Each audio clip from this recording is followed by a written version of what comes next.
Hello.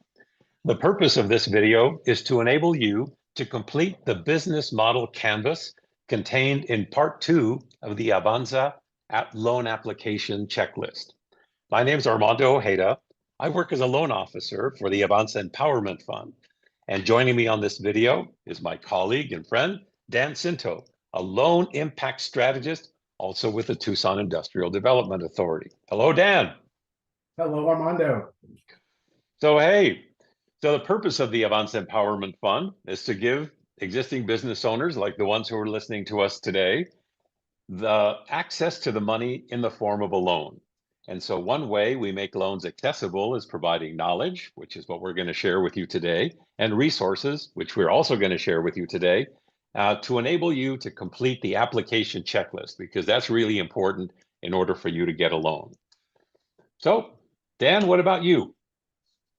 Oh, absolutely, Armando. Thanks for the introduction. My background is as a recovering banker. I was in the for-profit world for a long time. I've been in the nonprofit world for about 10 years, and I really enjoy working with small businesses that are looking to learn and improve themselves. I've worked with a lot of different types of businesses over time, and I'd like to take the time for them to benefit from my experience, and I can listen to them and kind of maybe point them in the right direction that helps them be successful. Right. And one of the things that we want to do in this video is actually to give you, the business owner, confidence that, we're going to show you a template. We're going to show you what you need in order to be able to fill out all the boxes. And, Dan is the absolute right guy to do this. I've done this type of work before, done presentations to the Women's Business Center and through SCORE and all of that, because this is a fairly common thing, but I think it's fairly new to AVANZA. And so this is why we want to share this with you. So beyond the fact that it's a required element, as part of the application process. So why should a loan applicant, go through this process of doing the lean canvas or the business model canvas? So the business model canvas or lean canvas is a work that a business owner goes through that's very similar to creating a business plan, but it doesn't work on a narrative and then financial pro forma format as most business plans do. It identifies a lot of key partners, activities, relationships, those things that in order to be as successful as you can, it helps you think about the areas that you need to include into the thoughts of being that successful business. Okay, well, let's put up the screen. Let's see what it looks like. So here's the business model canvas, for our viewers to see. So you want to start talking about which ones. I mean, I don't know that there's any priority, but really, as you said, I mean, this really can give you a 360-degree view of your business. And what I would say is you don't have to have all of the answers, right? Yeah, I mean, there are no wrong answers, by the way. that's it, exactly.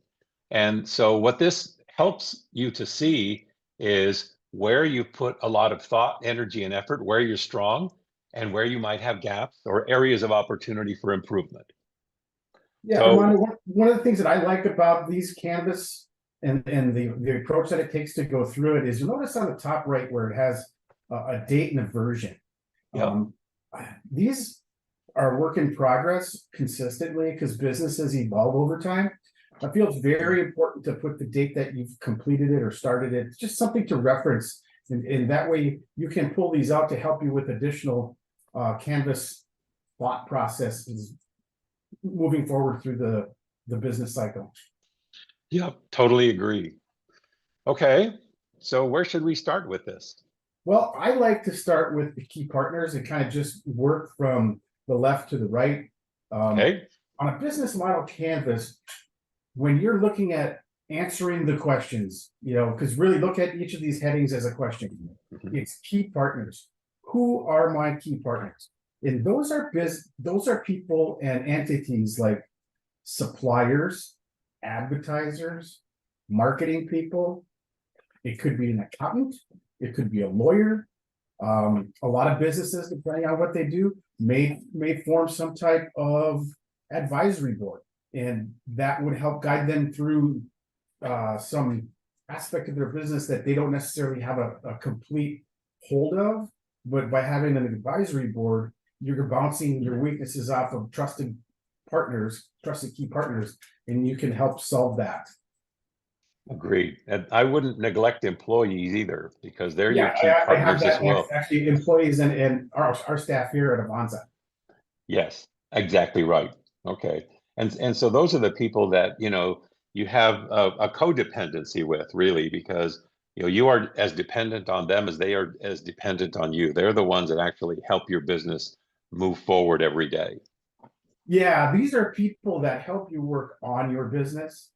And we've talked about this in previous videos, but understand the importance of what it means to work on your business versus in your business.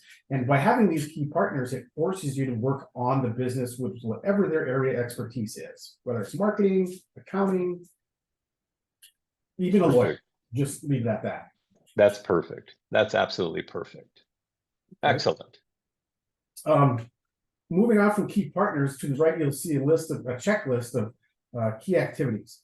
And key activities, the way I like to conceptualize how one should look at that is, these are the things you do. Okay. An example would be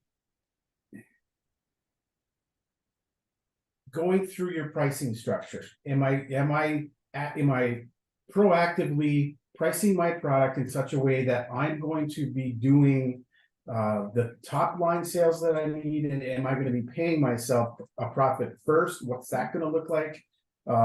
Those are a key activity. Another key activity that, depending on the business, might be is, do I have the right people in the right seats? So it might be a hiring issue or a project where you're going to roll out a product line. It's going to require human interaction or human people to create this product. And you say to yourself, do I have the right people in the right places?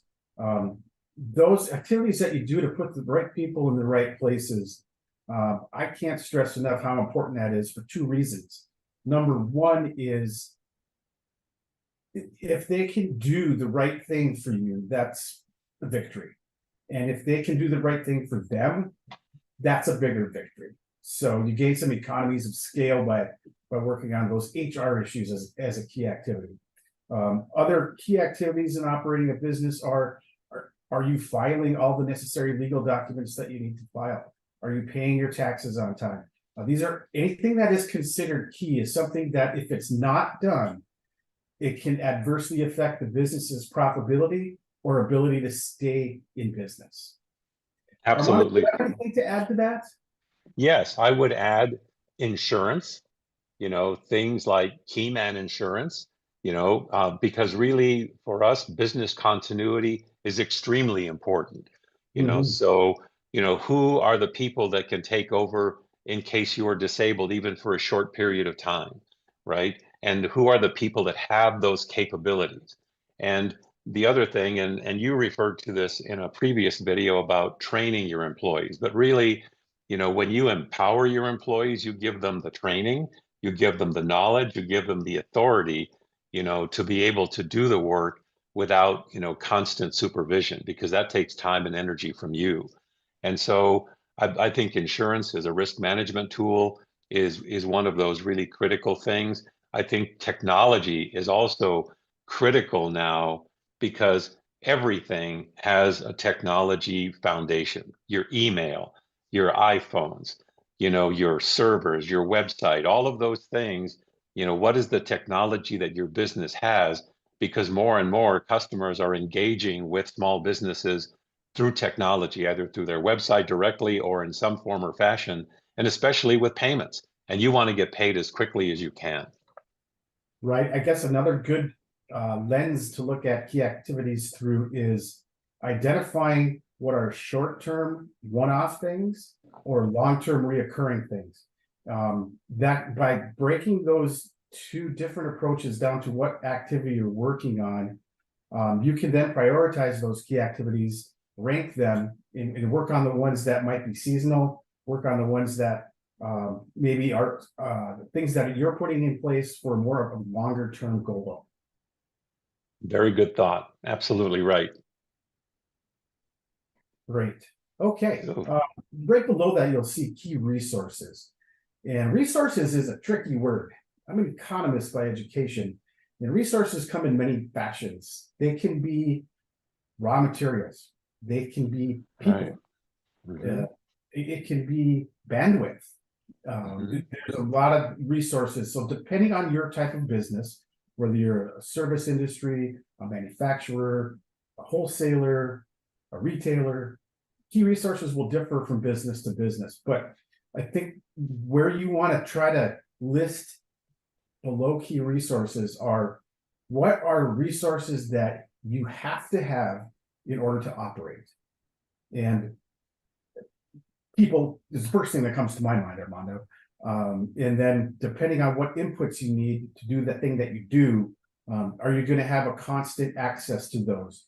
And if you don't, do you have a secondary or tertiary form of getting those things? You know, we think about all the resource constraints that happened through COVID and Oh, the yeah. way businesses had to pivot and potentially get new suppliers that they didn't have a relationship with.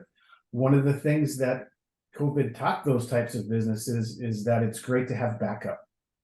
Building those relationships with those key resource sources before you need them. And again, that can speak to a more constant availability to generate sales when you have those key resources identified in place and they understand your business. So when we talk about suppliers, it's very important that you're always getting the right price too. So different resources that you'll obtain for your business will vary in price depending on where you're getting it from. Always identifying the right amount of quality for what you're getting with any key resource is something very important to focus on. Totally agree. And I would put AVANZA as one of the key resources because, Yeah. yes, well, because we're the ones that are going to help you get cash. And cash is the lifeblood of your business. And so not only with AVANZA, but you want to have a really good relationship with your lender and your banker, right? So, that's a very critical resource, and you want to be able, as Dan pointed out, have a contingency plan for if something happens, you can go to your resource and they can help you out. Yep, exactly. Okay. Next topic I would like to move to is value propositions. That's in the center. Yeah. Value propositions is kind of an interesting word.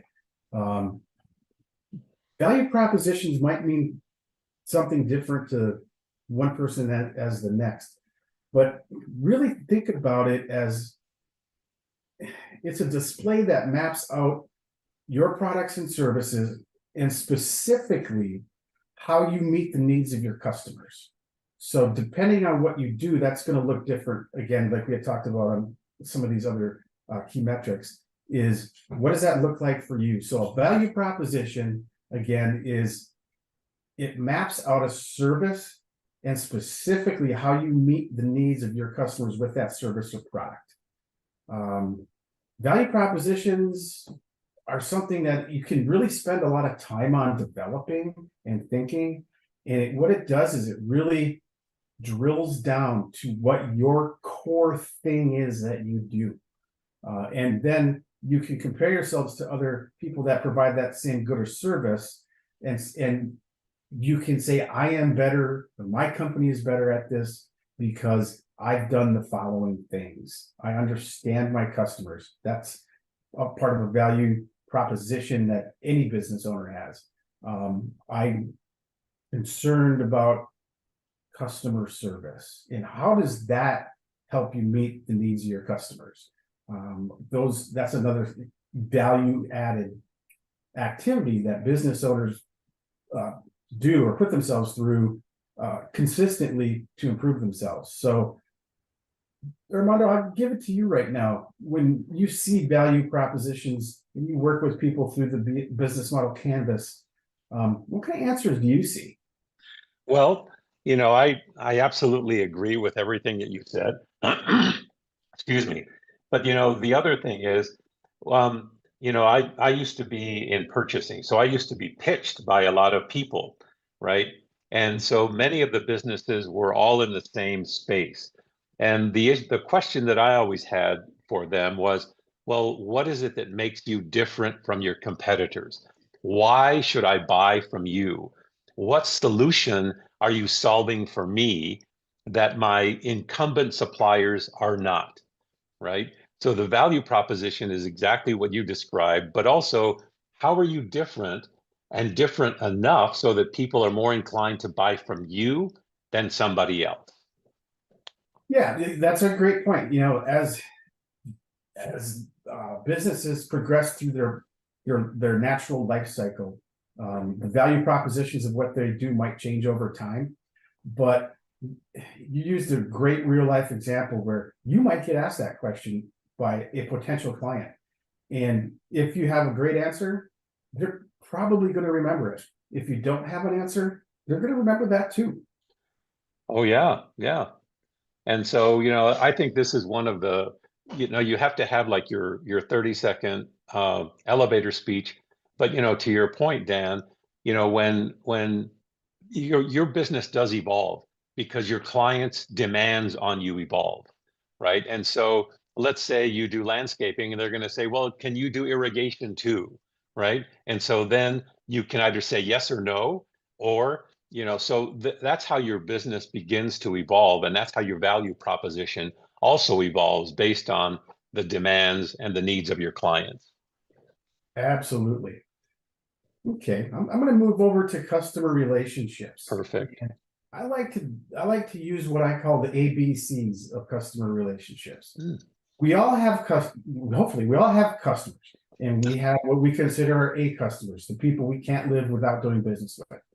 We have our B customers. Those are customers that we like the fact that they utilize us, but they may not utilize us enough, or it may be very time consuming and expensive to work with them. And then we have our C customers. That might be a customer that you're trying to find another supplier for them. But the goal with customer relationships is trying to move the C's to the B's and the B's to the A's. If we can do that, you're working more efficiently.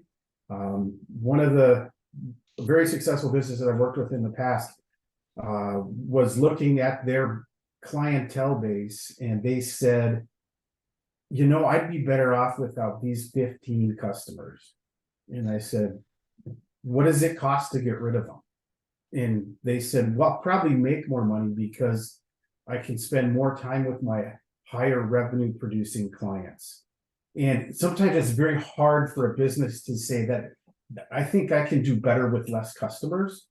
But again, it's trying to get an exit strategy for a C or an advancement strategy for a C to make them a B or an A. So the way you do that is by developing a customer relationship. As we know, the customer relationship or the customer experience is one of those things that you almost these days, you're only as good as your last transaction with a lot of people. And you need to take the necessary steps to build those relationships so that potentially in tough times when you're not able to perform like you had, or some thing was out of your control where you weren't able to provide that service based on a factor outside your ability to control, it buys you time to get that changed, and you have a great relationship with that customer. They're more likely to keep you. That is excellent. I mean, hugely insightful, because you really do have to get rid of the customers that take up all of your time and don't give you very much money. You want to focus your time and energy on clients that are repeat customers and they buy more from you, and don't waste your time in being bad customers. And it's okay to get rid of bad customers. It really is. In fact, it's mandatory. It's hard for a lot of people to, I look at myself and what I've done for my living over the years, and did I practice what I preach? Maybe not early on in my career, but working with different types of businesses over the course of time, I was able to come to that conclusion that C's need to be B's, B's need to be A's, and if you can take a C to an A, you've really made a win. Absolutely. And Good. Armando, do you want to add anything to that part? Or No, sir. Let's okay. move on to the next one. Oh, You did excellent. You did great. okay, appreciate that, Armando.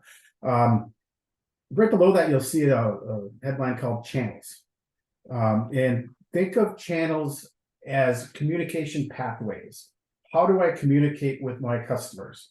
Am I a business that sells to other businesses? Am I a business that sells to consumers? So you'll hear the acronym B2B or B2C. Um, I think you need to define what you are as far as what channels you're going to need to utilize and able to do those communications.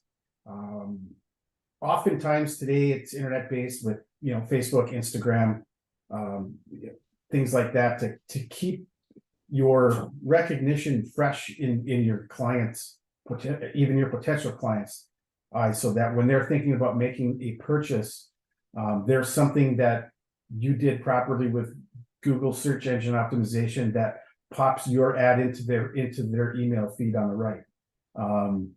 Facebook advertising, are you boosting properly? And the other thing to think about on how you communicate through these channels, you have to be able to try to gauge what's working and what's not working in your communication channels. So for example, if you are a type of wholesaler or retailer that feels that taking an ad out in the local shopper or the Sunday paper is going to get your business because you work with people that read those religiously, then having a type of survey or something to be able to gain from your clientele where they came from if they're new. That way you're operating within the right channel. If you did the same advertising campaign on Facebook and you never had somebody come back to you and say, I found you on Facebook, I found you on whatever, then maybe you don't need to spend money on that. Managing your channels is like managing is a method of managing your cash flow on what your spend is for advertising and marketing. And remember, advertising and marketing are two different things. Yeah. So my thought process on channels is pretty much just that, Armando. When you look at channels, do you see something different when you're Well, what I look at, and I know we're going to talk about it in the next one of customer segments, is really understanding where your customers are. It's not what station you listen to. It's not what social media you're in. It's Mhm. where your customers are. That's where your messaging should be, and that's where your brand should be. That's what Okay. I believe about channels. It's wherever they are. Yeah, right. Great point. Great point. So yeah, let's tie channels to customer segments then. That's the furthest column on the top right. Right. By definition, on a business model canvas, customer segments define the different groups of people or businesses that you want to reach or serve. That's the textbook definition of it. When you're going through your business planning thought processes, is I have these types of products. These are my perfect customers. These are the people that are going to want to enjoy what I do or what I sell. But have you thought about other similar or fringe types of users that you can add into that segment? So to help your business succeed, having a linear or siloed customer segment approach can be limiting to growth. I think that when you define your customer segments as this person wearing the CEO hat for your company, is like, are we doing the right things to get the right people? And again, reaching out and trying different ways of contacting them ties back to channels, but again, segments can be expanded to the left or to the right. even through different times of the year. You know, if you're selling tourism related things, how can I make my business start earlier in the year and end later in the year? So, and to do that, you're going to maybe attract different customer segments to do that thing that you do, whether it's rafting or outdoor ski guiding or whatever that looks like. Right. Well, you know, I like to suggest to business owners that they go on Amazon and they put their product up there, because Amazon also says, well, you know, customers who bought this also bought this, right? Mhm. And so you can find your other place of, you know, where, you know, it's the crumbs that fall off the table, and that could be, you know, good for you, right? So what else do customers buy? I mean, so that's just another way of trying to expand. I mean, yes, know your customers, absolutely. And so, but where else are they, and what else are they buying? And so how can they tie back into you? Perfect. Okay, so I'm just doing a time check here. Okay. We have another 10 minutes to talk about financials. Okay. Yeah, I was gonna say the two bottom ones are very closely related as well. Yeah. Uh, let's talk about cost structure, and let's not make it any harder than what it is. It Right. is exactly what it says it is, Armando. When a business is going through the business model canvas and they're looking at cost structure, and I've seen a lot of people kind of go, what are they asking? You know, basically it's what do you need to do, and what you do is at what cost. So setting up a proper cost structure is going through the mathematical exercise. It's just pluses and minuses. There's no algebra. And saying, to put this product together, to make this type of retail sale, I need the following things to do that. Those are your costs associated with generating revenue. And determining that cost structure for your product line or your revenue stream, whatever that looks like, is something that could potentially be revisited as technologies change. There might be a better way to do that, or a different supplier that you can work with to help reduce the cost associated with generating sales. Customer acquisition is a great thing to go to on this. That's right. You know, what does it cost me to obtain a new customer? Okay. And what is the opportunity cost of losing a specific customer? Going through that can be theoretical in nature as well as mathematical. And I think that, like we started the segment out with, there's no wrong answers. So when you're going through your cost structure, I've seen this with a lot of businesses where I've looked and I said, I would have never thought of that. But why is that important to you? So use the cost structure is one of those things. Like, does this mean something now, or does it mean something in the future? Right. Right. And now revenue streams? Yeah, so revenue streams, those are the sources of cash for your business. So you may have a business that has multiple revenue streams. For example, you might be a retailer and you sell outdoor goods, and you sell indoor goods, and you sell clothing. You may want to segment those on your income statement to see how much cash each one of those profit centers is generating for you, and then at what cost structure. So revenue streams, they vary also on whether you're a service or a retail business. Sometimes we only do one thing. You know, if you're a barber and all you do is cut hair, your revenue streams is that service that you provide.